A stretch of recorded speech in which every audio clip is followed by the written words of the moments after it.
Salve, minha rapaziada, tudo bem com vocês? Daniel Brownie falando, mais um vídeo aqui do canal Brownie Fogo, dia de Botafogo e César Valerro, quinta-feira. Eu tô gravando aqui por volta das 9h30 do dia 20 de abril de 2023, dia de Botafogo e César Valerro na Copa Sul-Americana. Vamos falar sobre isso, vamos falar sobre escalações, vamos falar sobre arbitragem, vamos falar aqui um pouquinho sobre possíveis formações da equipe do Botafogo, também repercutir como é que tá a Copa Sul-Americana, como é que tá esse grupo. Tá legal? Porque tivemos jogo, né, no grupo do Botafogo ontem. Se inscreve aqui no canal Brownie Fogo, deixa o like, ativa o sininho para você não perder absolutamente nenhuma novidade. Enfim, rapaziada, temos muitas questões aqui para falar. Eu tinha ficado de fazer um vídeo a respeito do aspecto físico da equipe do Botafogo e eu vou deixar para fazer esse vídeo na sexta-feira. Eu também tinha ficado de fazer, né, um vídeo específico a respeito, mais um, né, sobre James e Rojas, quem pode vir, quem não pode, quem é mais provável, podem vir os dois, pode não vir nenhum, enfim, isso é papo para depois. Se inscreve aqui no canal Brownie Fogo, deixa o like, ativa o sininho para você não perder absolutamente nenhuma novidade.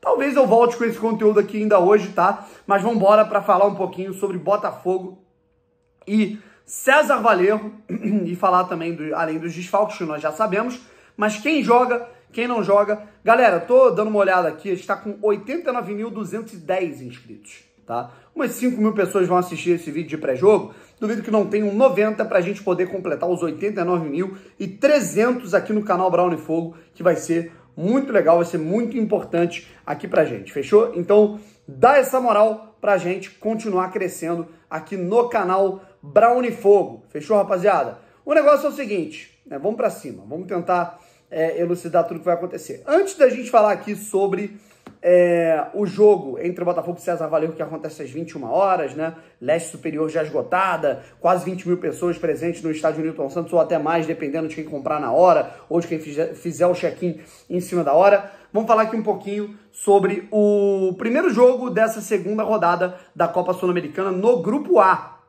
Tá? O Botafogo que está no Grupo A da Copa Sul-Americana.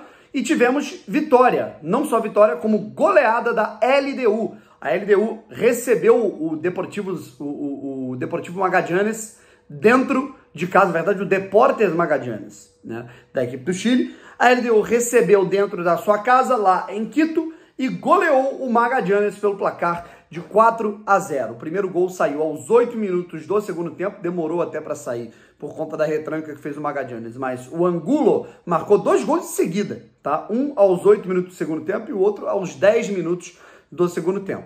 E aí na reta final, já lá para os 40 do segundo tempo, saíram 2 gols, um do Maurício Martínez e um outro gol do Pinheiro. Pinheiro marcou contra, beleza? E aí, lembrando, né, que a equipe do Magallanes teve outro jogador expulso, certo?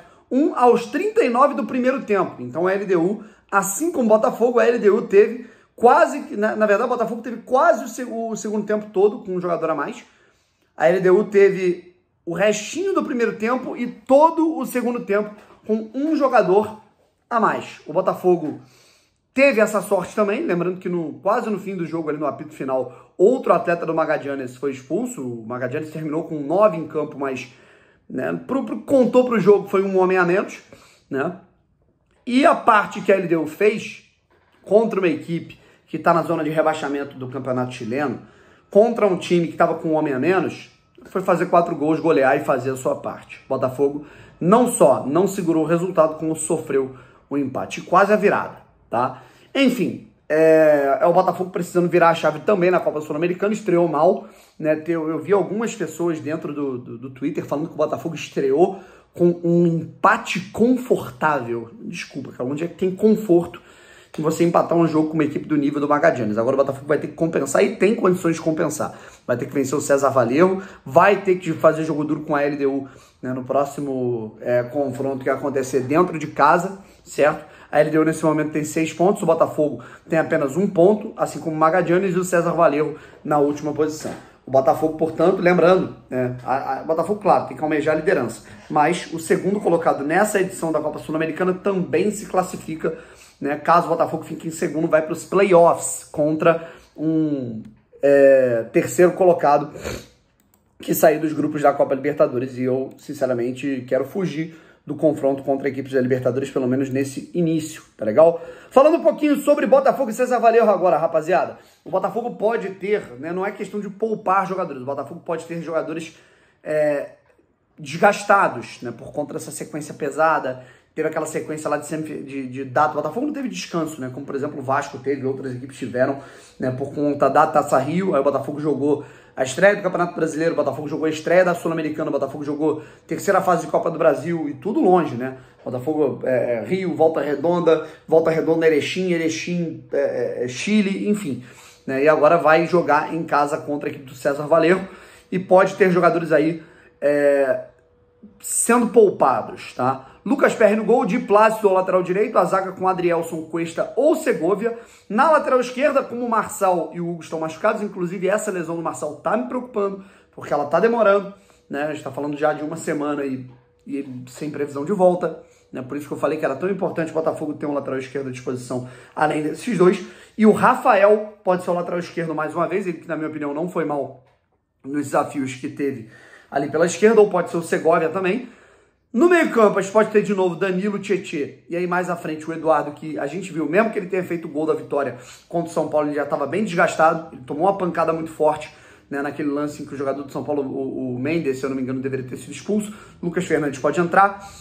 Gustavo Sauer de um lado, aí do outro, dependendo do desgaste, pode ser o Vitor Sá ou o Luiz Henrique, e na frente, Tiquinho Soares, tá legal? Essas são as possibilidades do time de Luiz Castro, que não tem aí Hugo e Marçal, além do Gatito, do Kaique e do Patrick de Paulo, que se recuperam cada um da sua maneira nas lesões de cirurgia, e o Matheus Nascimento, que jogou recentemente para a Seleção Sub-20, está com a Seleção Sub-20, inclusive marcou gol, foi titular e fez gol. Vamos lá, e agora para a equipe do Louco Abreu, dirigida pelo técnico Louco Abreu, ídolo do Botafogo, que inclusive fez um conteúdo muito bacana com o seu filho, Diego Abreu, que está jogando no Botafogo a partir de agora, né, foi anunciado nas últimas semanas, foi muito bacana, vejam esse vídeo lá na Botafogo TV que está sensacional. Carlos Grados, goleiro, Cabellos, lateral direito, a zaga com Garches, Alces e o Vasquez, tá legal? Jogando na lateral esquerda. Meio campo com Fuentes, Uzique e Quinteiro, Olaya, Venegas e o centroavante perigoso, o Mena, beleza? O Jairo Vélez é o jogador suspenso da equipe do César Valerro, que foi expulso na primeira partida. E vamos para a equipe de arbitragem. O Maximiliano Ramírez, da Argentina, o árbitro número 1. O árbitro principal, assistente número 1, Gabriel Chad, assistente número 2, Sebastian Ranieri. E teremos o VAR com o Hernan Mastrangelo, beleza? Galera, sobre o César Valerro, tá? Brevemente a respeito do César Valerro, né? Que, como a gente já tinha feito, né? Se você viu o meu vídeo logo depois que saiu o sorteio da Copa Sul-Americana, você ficou atento no que eu falei a respeito dos times do grupo. A LDU é concorrente direto aí para o primeiro lugar com a equipe do Botafogo, pela tradição, por bons jogadores também, pelo bom trabalho.